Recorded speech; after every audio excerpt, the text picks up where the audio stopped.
Hi guys, I'm Tyler Laundon, Chief Analyst of Cabot Small Cap Confidential and Cabot Early Opportunities, and I'm here with your Cabot Weekly Review. I'm recording this on Friday, July 15th, just before 12 Eastern.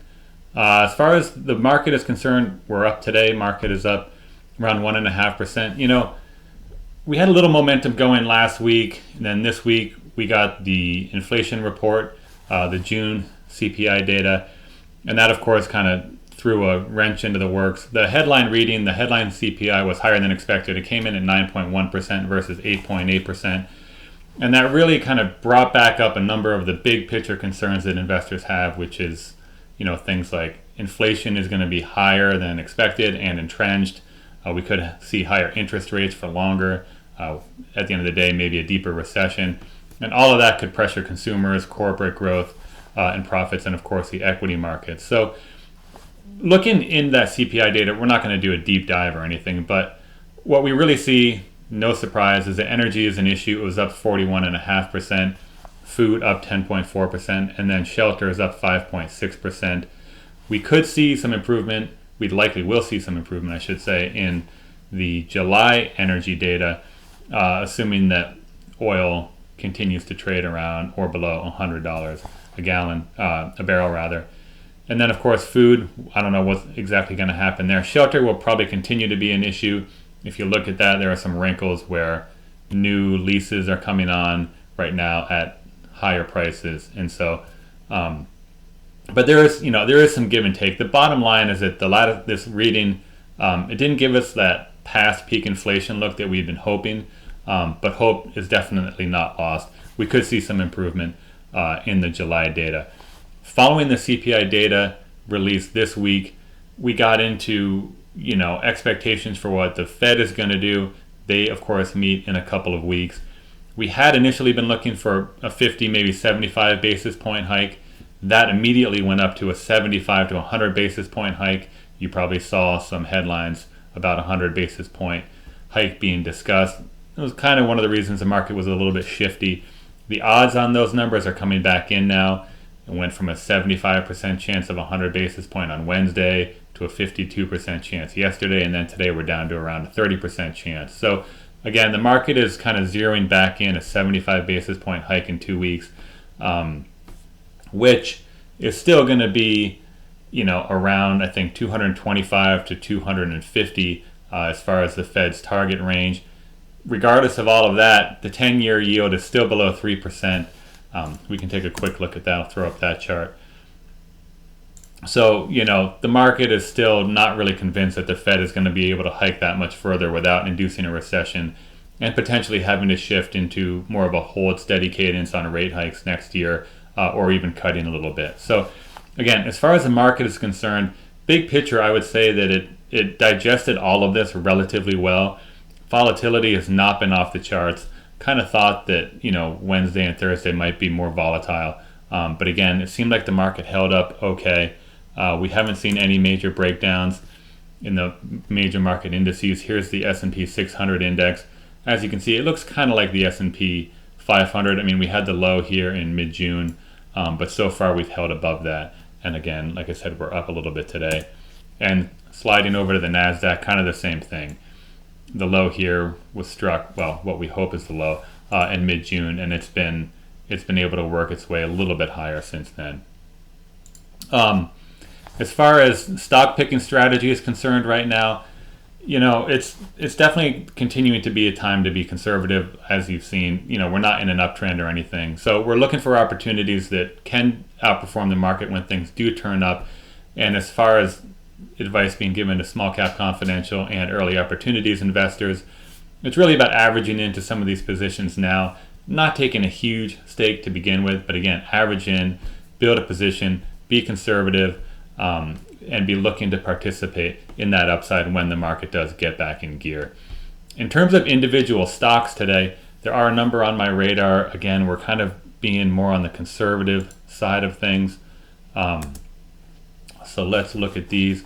So Costco looks great. I mean, market cap of $230 billion. Nobody is unaware of this company, but it just popped back above the 200-day moving average line, and it was pretty beat up here back in April and May. This was when all that noise was going on with Target and Walmart, but certainly looking better right now. A couple of up days, and of course you have that modest yield in Costco.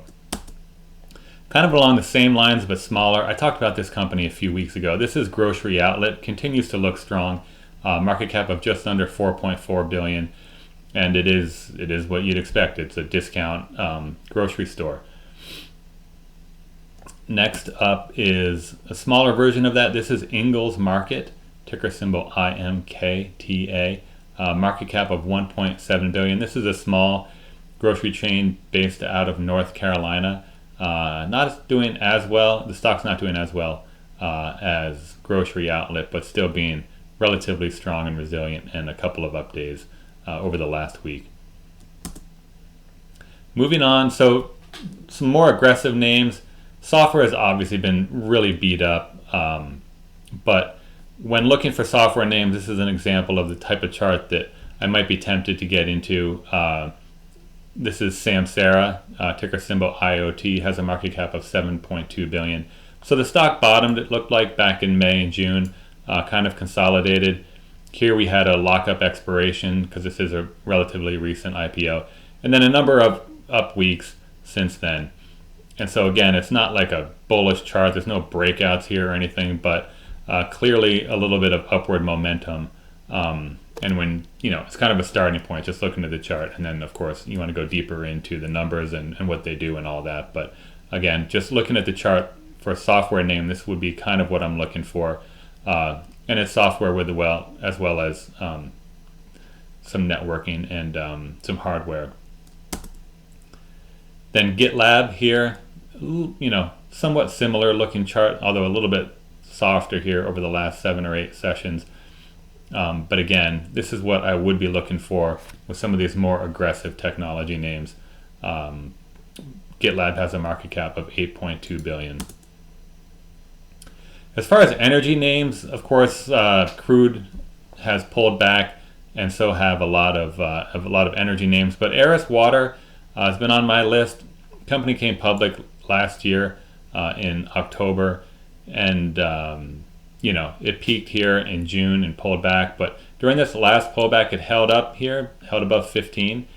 The low was actually closer to around 15.30, and relatively resilient. So ARIS Water, they provide water infrastructure to oil and gas drillers, and there is a definite ESG angle here as well, which is probably helping. Market cap of under $1 billion. So, any significant buying here from larger funds will likely move this stock. So it's holding up pretty well, yield of almost 2%. Again, going back conservative here, I put up Humana, market cap of 61 billion, because I've noticed some resilience and some strength breakouts in some of these managed care health providers. So as you can see, this one with Humana, it's around 486 right now. And there was some resistance in this 475, 475 range. So it's popped above that. That's just one of these that has done that. The same thing can be said for Centene, which is, it's right up against that resistance. But it has been relatively resilient. Again, these are conservative stocks, market cap here of 52 billion, but it wouldn't surprise me at all if CNC could pop up above 90 and get rolling from there. And then one more is Cigna. So here we have CI, ticker symbol, market cap of 87 billion. So some higher highs here. 269, 273, and then up to 282 last week. So these pullbacks are being bought, and the stock looks relatively strong. Market cap, the dividend yield is 1.6%.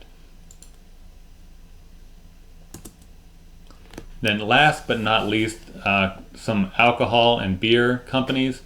So this is MGP Ingredients, ticker symbol is MGPI, small company, market cap of 2.3 billion. So they sell food grade and fuel grade alcohol. It's mostly, whiskeys and things like that. Some premium spirits of their own brands, as well as making whiskeys and other things for other producers, other brands. Stock is doing well. I mean, clearly, as you can see, had a pretty decent run here in 2022, much better than most names out there. And it is on the verge of breaking out to new highs above 104 right now. So that's MGPI. And last but not least is Molson Coors, ticker symbol TAP. Everybody knows this company, market cap of just under 12 billion, and similar to MGPI, it's right, well, it is breaking out above its April highs. It's at 58 right now. The April highs were around 57.45, and there's potential here, if it keeps going, that it could break out above this high from back about 12 months ago, 13 months ago. So that's Molson Coors. And that's it for me this week, guys. Hope you have a nice weekend, and we will be back in touch next week. Take care.